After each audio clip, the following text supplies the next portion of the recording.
Good afternoon. This is James Kemper from W.H. Meaner and Associates, and it is just about at 1 o'clock. Time to start a little webinar. I want to thank every one of you that have taken the 30 minutes out of your day to come and hear AJ speak. I can certainly promise you that you will be wowed not only by the information, but also the opportunities and the tips and suggestions that you can actually use to implement in your day-to-day operations as well. As you'll know, as y'all remember from the webinar we did in November with Jim Reeb, who is directly connected as well with the Manufacturing Institute, today we are lucky enough to have AJ Jorgenson, and she is the Director of Communications at the Manufacturing Institute. This is the nonprofit affiliate of the National Association of Manufacturers, or NAM. And her role, Jorgenson develops and executes the strategy for all communications, public relations, and web content to consistently articulate the Institute's mission. Now, she also ensures that the Institute is the authority on the attraction, qualification, and development of world-class manufacturing talent. Prior to joining the Institute, Ms. Jorgenson worked at NAM as the manager of board and strategic initiatives. She was responsible for developing engagement strategies as well as creating the content and production of the board of directors meetings. In addition to this role, she also served as liaison for companies headquartered in the West and Southwest. Now, previous to NAM, Ms. Jorgenson served as the executive coordinator of research and development for Mars Incorporated.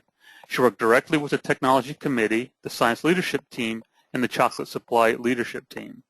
And before Mars, she worked as a program and marketing assistant specializing in government affairs and event planning, as well as a reporter and columnist for local newspapers. She's originally from Milwaukee, Wisconsin. She currently resides in Woodbridge, Virginia, holding a bachelor's degree in journalism and political science from Marquette University. Also, all of you that have clicked on, if you could certainly type into your box that you can hear me and that you can see her screen. I want to be able to turn this over to her because I know that you guys are taking time out of your day. Just want to make sure that you guys can see everything well. Okay. So without further ado, AJ, the floor is yours. Well, thank you so much for having me. I'm excited to present to you guys today, and if there are any questions, feel free to interrupt and ask any questions that you may have as I go along. But today I'm going to discuss building the manufacturing talent pipeline. So as discussed, we are the Manufacturing Institute, and we're the authority on the attraction, qualification, development of world-class manufacturing talent. We are the people that wake up every day worried about the skills gap. And the reason for that is because manufacturers power this economy. Investments in manufacturing multiply across the economy, and they create the jobs. It creates growth in the other sectors. But there is a problem. Every dollar in final sales of manufactured goods supports $1.33 in output from other sectors. This is the largest multiplier of any sector. For comparison, retail and wholesale trade sectors have a multiplier effect of about 54 or 58 cents. So $1.33 is quite the effect. Simply put, manufacturing is what makes America strong. But we have this issue. Most Americans do not think manufacturing is a great career choice or a high-skilled work environment. They don't realize that clean suits are as common as hard hats, and that today's manufacturing is not your grandfather's manufacturing.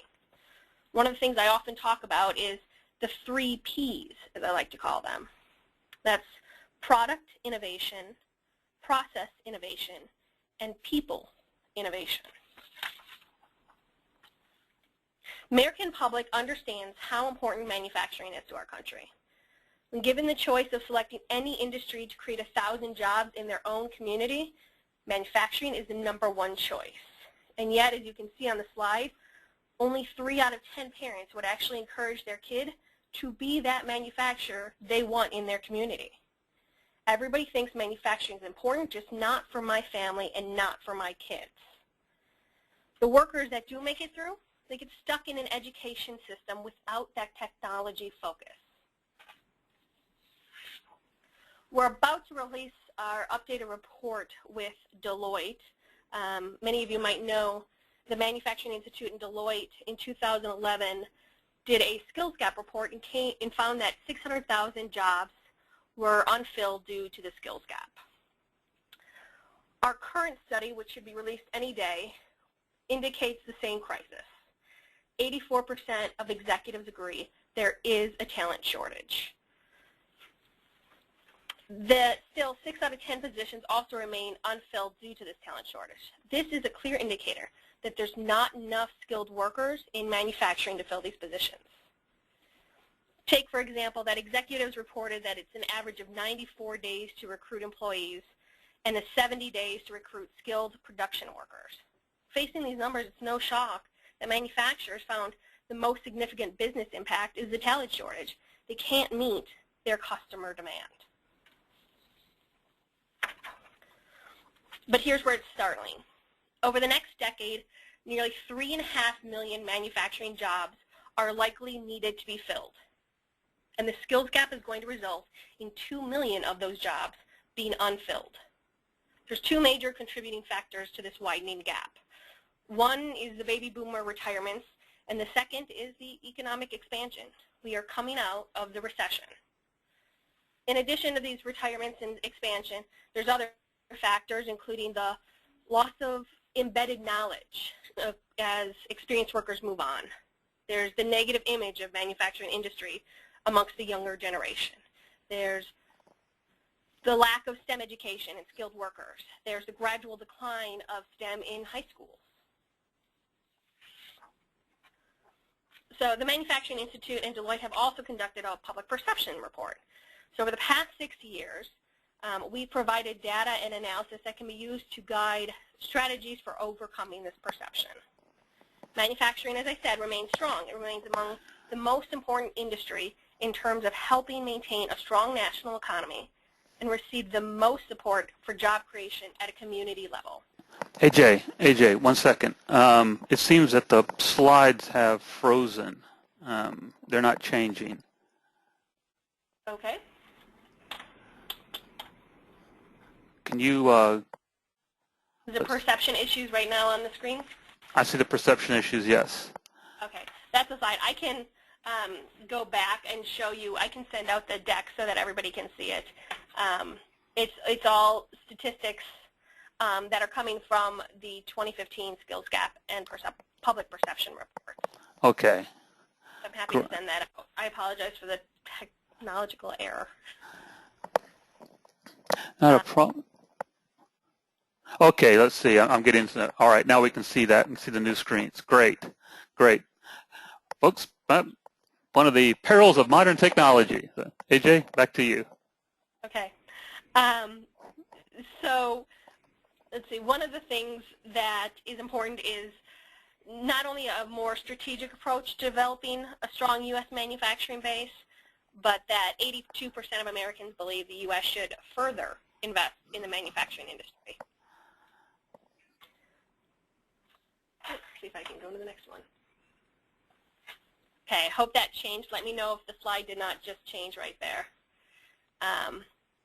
But this is the crux of the issue, is that even with all this positive manufacturing energy, they're still reluctant to choose a career in manufacturing. For example, Generation Y, that's approximately ages 19 to 33, those respondents ranked manufacturing dead last as their preferred career destination. Only a third agree that manufacturing jobs are increasingly available, and only half believes that it's a good income compared to other industries, when in reality, manufacturing is above market and the highest wage industry in the U.S. So here's the issue. Manufacturers need a new workforce strategy. If you take a look at this slide, what you'll see is the top source for new employers. What's problematic about this is that technology and community colleges education ranks last. The #1 recruitment strategy is word of mouth. And not only is the skills gap real, but it's actually costing manufacturers.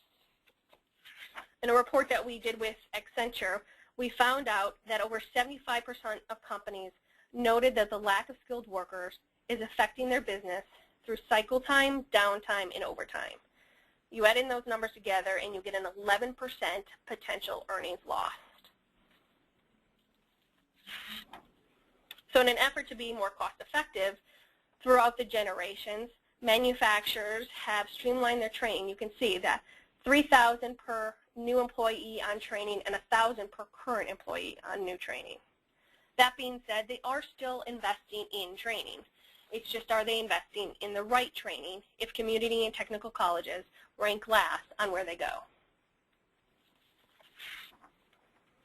So what we found, and the silver lining to all of this, is that when the industry does engage, perceptions change. Industry familiarity really makes a difference in overcoming perception issues. While overall manufacturing remains less popular than other industries, for example, it's 5 out of 7 and dead last, like I mentioned, for Generation Y, respondents with a higher manufacturing industry familiarity rank it higher as a career choice. That would be 3rd out of 7. Similarly, those with a high manufacturing familiarity are more likely, twice as likely, to encourage their children to pursue manufacturing careers. So taking all of that consideration, all of the facts, all of the evidence, all the research into consideration, over the past 6 years, the Manufacturing Institute has led strategic effort to develop a manufacturing workforce and pipeline. We've developed an evidence-based framework to close the skills gap. And what we call that is close the gap. So we're aggressively addressing the skills gap with 3 goals. The first is to change the perception of careers in manufacturing. We call that our image pillar. The second is to reestablish the U.S. as the global leader of manufacturing education, the quality pillar. And third is to advocate for education and job training policies that strengthen U.S. manufacturing. That is the image, quality, and policy.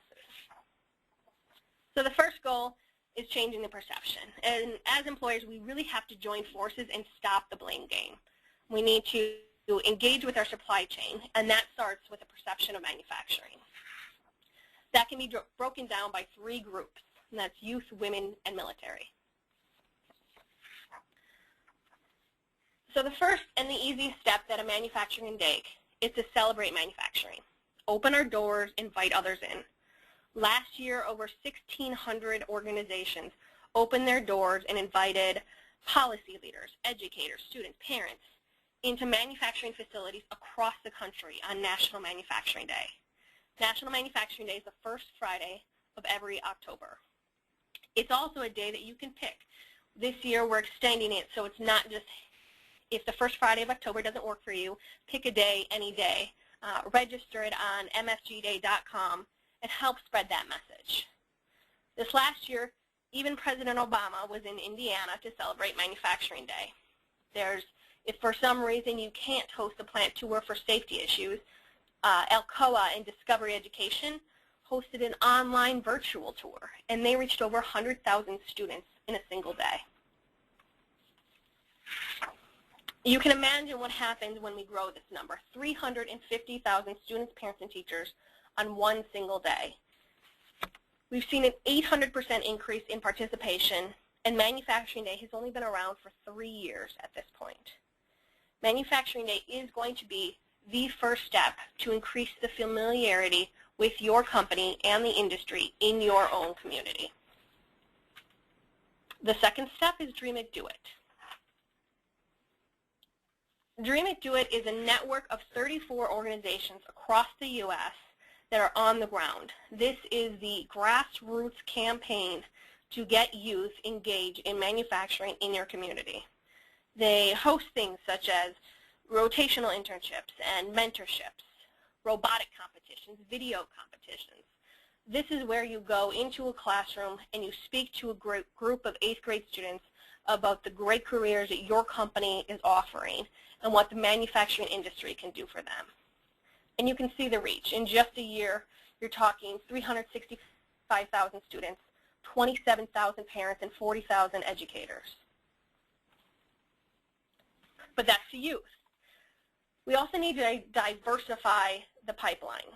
So part of the skills gap is the underrepresentation of women in the industry. So women make up 50% of the workforce, and yet in manufacturing, they only make up about 24%. The Institute launched the Step Ahead initiative to recruit talented women and to offer best practices for how manufacturers can attract, retain, and advance female talent. The Step Ahead initiative is our call for action to honor women who have demonstrated excellence in their career, celebrate the exciting careers manufacturing has to offer, help close the skills gap by developing a more diverse workforce, continue to ensure new opportunities, and empower today's current manufacturing leaders to inspire the next generation of leadership and talent. To date, we've honored over 260 women with a STEP award. And this year, on March 26th, we will honor 130 more. And the third step of changing the perception for manufacturing is veterans. Get Skills to Work is an initiative that was started with GE, Lockheed Martin, Alcoa, and Boeing in 2012. It's two paths for success. The first is using a powerful online tool to help veterans. We teamed up with Futures Inc. to create a digital badge that translates military training directly into civilian skills.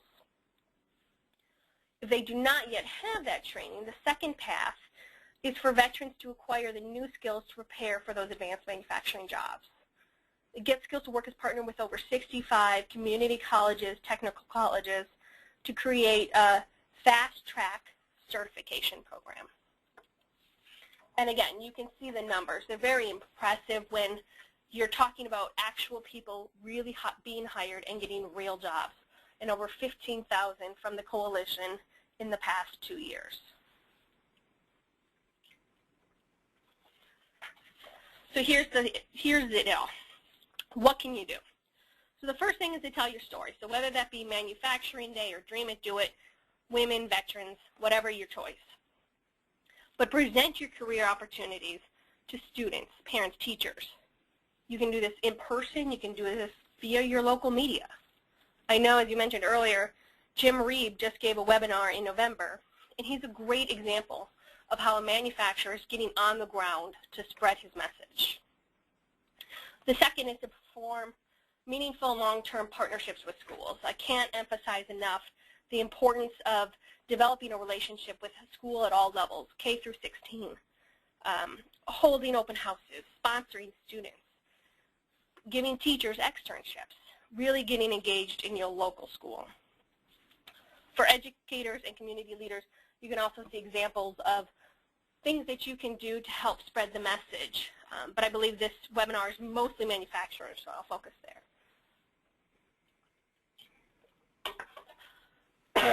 Excuse me. The second goal is to change the U.S. manufacturing education system. So innovation propelled the U.S. to its global leadership position in manufacturing, but other nations at this point have established themselves as a leader in technical education. We have to reclaim the mantle of our leadership. We have to transform the education system to create a clear path to a successful manufacturing career.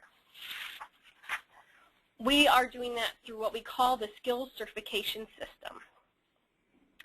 In 2009, we set in motion a national strategy to redefine manufacturing education to an industry standard. So we have joined forces together with national, global, world assessment organizations to promote industry certifications as a gateway to a quality life. Embedding industry certifications provides a third-party validation of the skills, and it minimizes the high risk for employers. So as employers, we begin to better communicate with our supply chain on what we need in consistent quality. And from our perspective, a quality welder is a certified welder. So a quality training program is one that offers certified students. On this slide, you can see several of the manufacturing certifications that we have endorsed. One thing that is clear is we do not offer certifications as a manufacturing institute. We do not recreate the wheel. What we do is find what works best for manufacturers. And what we found is that aligning manufacturing education with industry standards sets high expectations and establishes that critical pipeline that manufacturers are looking for. Now, certifications are a very confusing subject for a lot of people, and this is how we break it down. Wouldn't it be nice to know you had a job applicant that had the baseline skills, reading, writing, math? Well, there's a certification for that. It's called the ACT Career Readiness Certificate. And if somebody has that certificate, they have those baseline skills. Take it a step further. You need a specific production applicant with the basic skills such as safety, quality, measurement, production, etc. That's the CPT from MSSC. These certifications already exist. And this photo is an interesting photo that we received from one of our manufacturers in Wisconsin.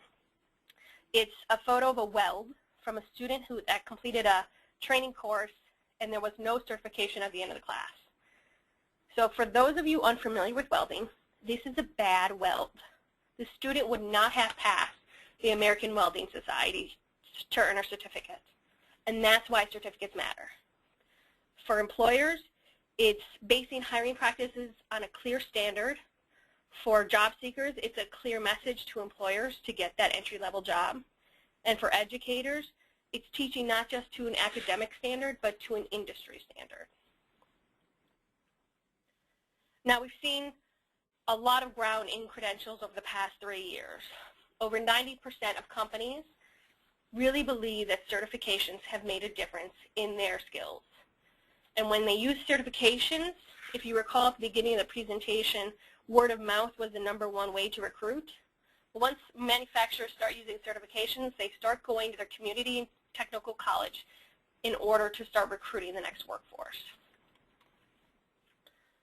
Over the past 3 years, we've seen 418,000 people be certified. On our website, on the manufacturinginstitute.org, you will see several tools and toolkits that you can use, step how-to guides on how to implement certifications and embed certifications in your own company. And that's what we ask. We ask that you prefer them. You don't have to require them, but prefer certifications as part of your HR screening process. You ask your education partners to start delivering certifications. And then, of course, provide work-based learning, whether that be a co-op, internship, apprenticeship, whatever it is, to give students the real-world experience that they need. And then there's the third goal, because we cannot sustain these efforts without impacting policy. Unless we are vocal and active in the policy arena, change is not going to happen. In the past several months, the Institute has supported the President's Advanced Manufacturing Partnership. We continue to provide the research to inform the policy and promote a quality workforce grounded in industry standards. As an employer in your community level, you need to be active too. But of course, we're manufacturing, so we do always continue to evolve and improve. And what we've learned is that in communities across the country, the most successful efforts have been driven by industry. They've started to put a face to the effort and communicate the value. We also see that it's a true partnership is how you drive and sustain results. This includes a number of states that are now looking at how you incentivize success. But again, no one size fits all. The best and most powerful role is to enable success at the community level, to help communities leverage their unique assets and learn from each other. And the more we can avoid duplication, the more impact we have. These are just several tips that we have learned from 12 states that have embedded certifications, changed the perception of manufacturing, and worked to advocate for great policies. So I'm happy to take any questions or any comments. I do know, again, that some of those slides were not working in the beginning, so I'm happy to also send this out so that everyone can see the data that I quoted in the beginning of the presentation.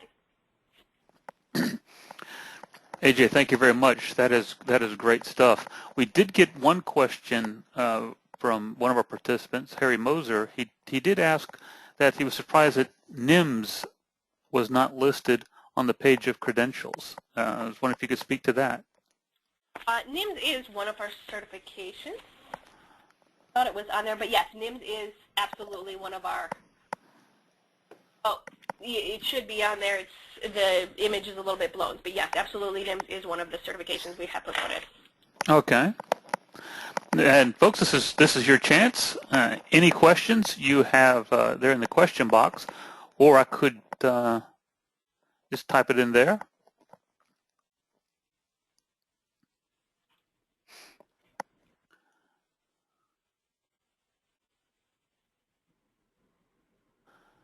Let's see.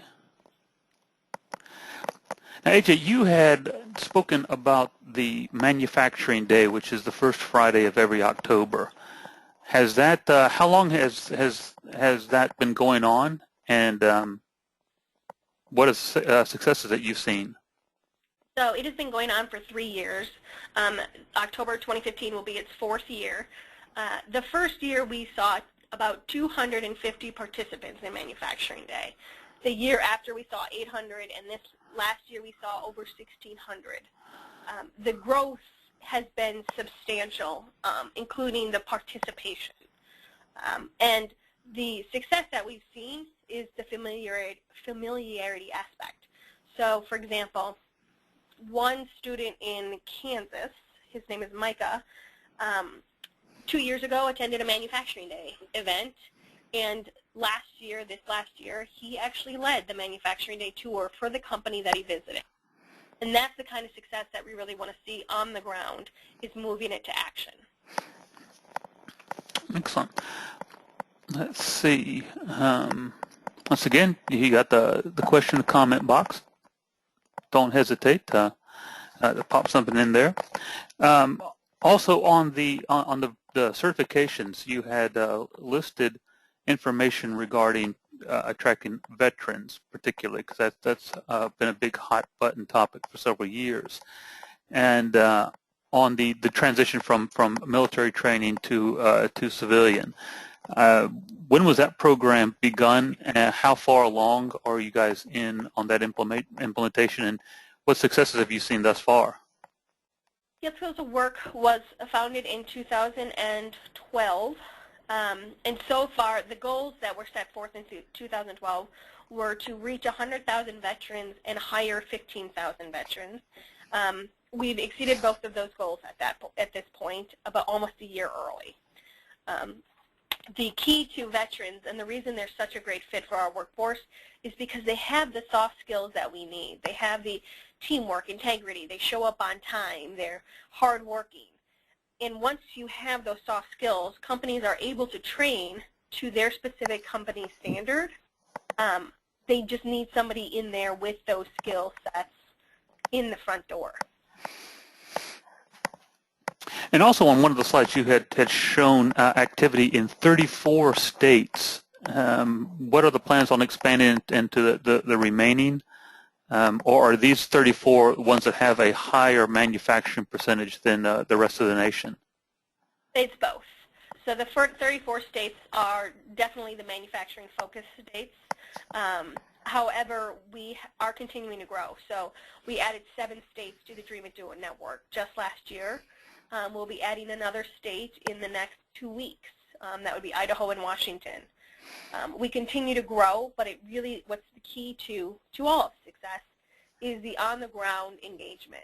So we can't, from D.C., force things down people, because what works in Nebraska isn't going to work in Arizona, and we need somebody on the ground who's able to figure out and help us with what we can push out to engage students in that area. Now, if people want to become more involved, I'm sure that there are quite a few folks have didn't even know that Manufacturing Institute was doing things like this. but if they want to become involved in the Dream It, Do It, or also to work to organize some of the more manufacturing days or things like that, what is the best way to go about doing something like that? So I have on the screen right now is my contact information as well as our website. If you're interested in any of the programs or any of the research that I mentioned, including the skills of public perception reports that will come out shortly, shoot me an email or go onto our website and shoot us an email, and I will absolutely get that information to you to better connect. Great. And we also have another question from our participants. Scott was asking, and that's actually goes on to the perception questions, why are high schools not pushing skilled careers like machining? Like our local tech schools has 100% job placement, yet it has low participation. Why do you think this is? So that's one of the common issues, Scott, that we have dealt with. And there's two reasons for that. The first is, even if the tech school is putting people in jobs, if the parents don't want the kid in that job, they're not putting their kid in that school. So that's the first issue, is not only overcoming the societal issue, but overcoming these parents' perception of what manufacturing is. The second thing is engagement. So there is this incorrect belief that's still prevalent that you need to have a 4-year degree in order to be successful. And what we're trying to do at the Manufacturing Institute is push out that that can be the case, but it's not necessarily true, that a certification program that is 12 weeks long can get you a good paying job in just that short amount of time, that you don't need a 4-year degree to be successful and to have a career. Well, and that's actually just on that as well, as that is something that we've actually seen as well as recruiters working the manufacturing industry as well, is that there are quite a few very high, well-paying jobs that require only a 2-year degree. And when we talk about well-paying, some of these will get up into the 6 figures. So it's a great, interesting opportunity. Well, folks, we are right at time. If anybody has one last question, we'll shoot that into me right now. I'll give you about a couple more seconds. I'm sure that AJ will be more than happy to answer. You do have her contact information as well. Certainly follow the Manufacturing Institute and AJ on Twitter, as well as check out their website on all of the things that they do and offer. We will upload the slides for you guys to take a look at. Do apologize for a little bit of the technical difficulties, but yeah, these things happen. But this is being recorded, so you can also listen to it at your leisure, and that will be uploaded at our website at whmeaner.com/events, or also on our YouTube page. With that being said, I think that we're good. You guys have a great day. Look up for some more of our webinars coming up in the future. And AJ, I want to thank you very much for your time. This was some really good stuff, and look forward to working with you guys in the future. Perfect. Thank you so much. Thank you much, man. All right, everybody, have a great day. Thank you.